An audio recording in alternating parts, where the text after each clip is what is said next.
Boom, we're live. Stealing the Arcane Bear.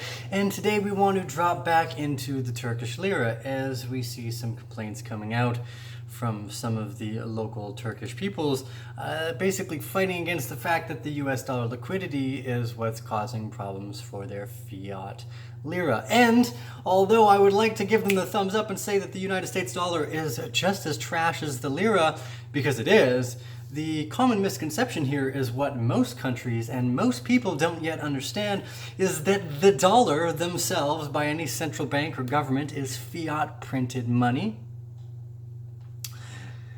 And because of that, it has no value other than the faith and the confidence put in it by the citizens of that particular democracy, dictatorship, whatever it might be, and the people that live there. Now, obviously, if you live under a dictatorship, you don't have much choice in what a fiat currency is, but that's the same thing in the democracy. You're actually force-fed something by decree of the king, which in all, for better sakes, worse or not, really comes down to being force-fed something. Now, the decree by a king, which is what fiat originally meant, well, if someone tells you to do something, the only way that you're actually liable to do it is if they're forcing you to do it. Now, force usually comes through some type of military or police into these laws or regulations. Now, in fact, any rule, law, or regulation does itself make up the fact that then you will have to force someone to follow those rules if they don't actually like following those particular sets of guidelines or jurisdictions. And in that case, the only way you can get them to do what you think is best is to force your will on top of someone else's through things like guns, private industry, prisons, jail, etc., and the repercussions that you have from doing something wrong in your society. Now, that's all done by force, otherwise no one would just take it. And this is one of the things that a lot of people really don't understand about the fiat system as a whole, is that there is nothing backing it. For a long time, people used to think gold and silver backed the US dollar, but somewhere around the 1940s, 50s, Bretton Accord, I believe, Bretton Woods, has changed the way we relate currency to actual solid money. Now, I also want to argue with all the gold and silver bugs that say that gold has intrinsic value. It doesn't.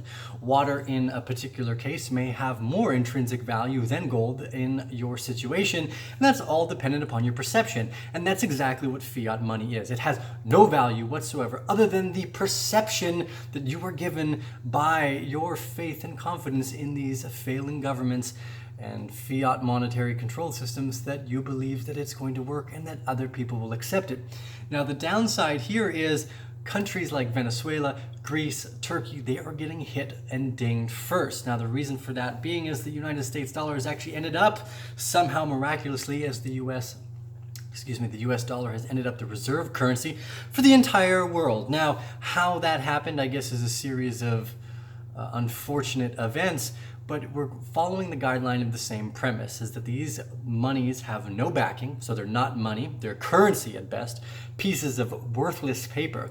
Now, as people start to realize that, the value of these dollars themselves will inevitably degrade. There isn't a single currency in history that's ever withstood the test of time, and there's a reason for that. It's because paper isn't worth anything. You might as well be using it to paper your walls with if it becomes the value that it really is truly worth, which is nothing. Now, again, it comes down to the faith and the confidence in the governments and the banks that in the jurisdictions that you live under. So depending on what country you're in, you're going to see the effects of the negative understanding of how bad fiat currency has actually gotten over the last few years.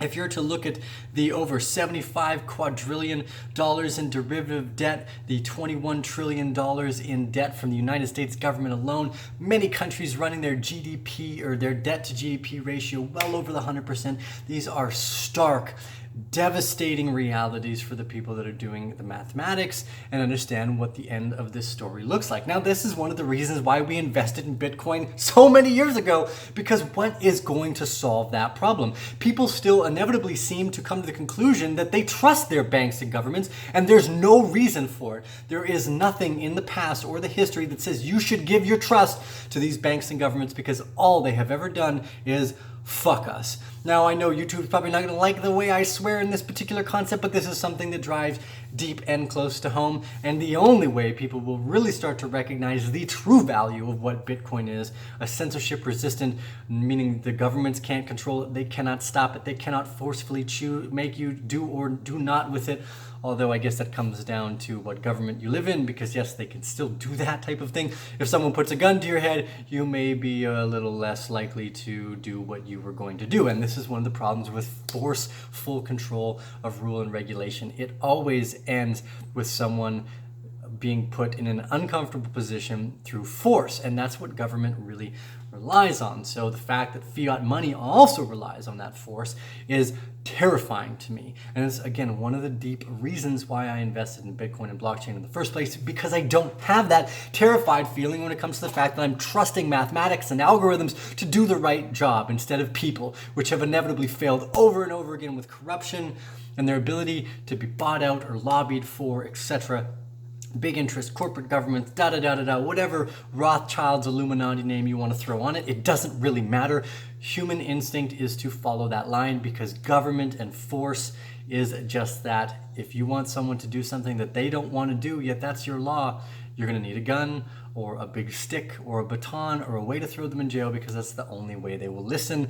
And I am not, or never will be, a fan of this type of governance. It is extremely detrimental to the way that the human species is allowed to grow. We see this in many cases, such as marijuana industry, actually any of the drug industries. They would be better off not having a war on drugs, because they would start to decriminalize it, again realizing that most people from their addictions are not in fact criminals themselves, but they are covering up likely childhood trauma, abuse, etc. And these people need help, not to be stereotyped as criminals. And that's what we do when we look at things the wrong way, forcefully controlling other people's perception of what the value of these people are. And that is, again, for better or for worse, absolutely terrifying.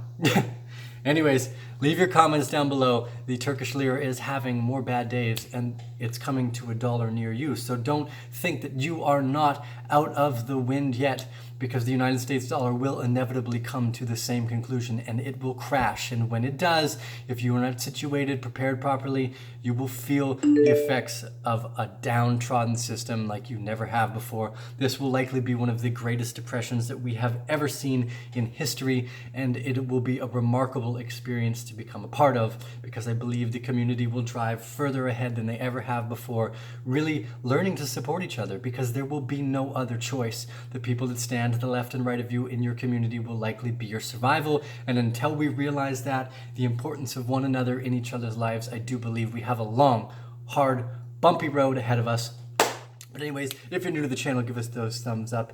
If you are new to the channel, I guess subscribe. I totally messed that one up, but it doesn't really matter. Hopefully you guys are all having a wonderful, fantastic day. The best thing we can do is prepare ourselves for what's coming down the line. If you know that there's a storm brewing, it's good to make sure your windows are battened down and doors locked, because the winds and the rains that come through some of these torrential storms are going to knock people definitely on their butts. Steel in the Arcane barrel. See you guys on the other side. Boom.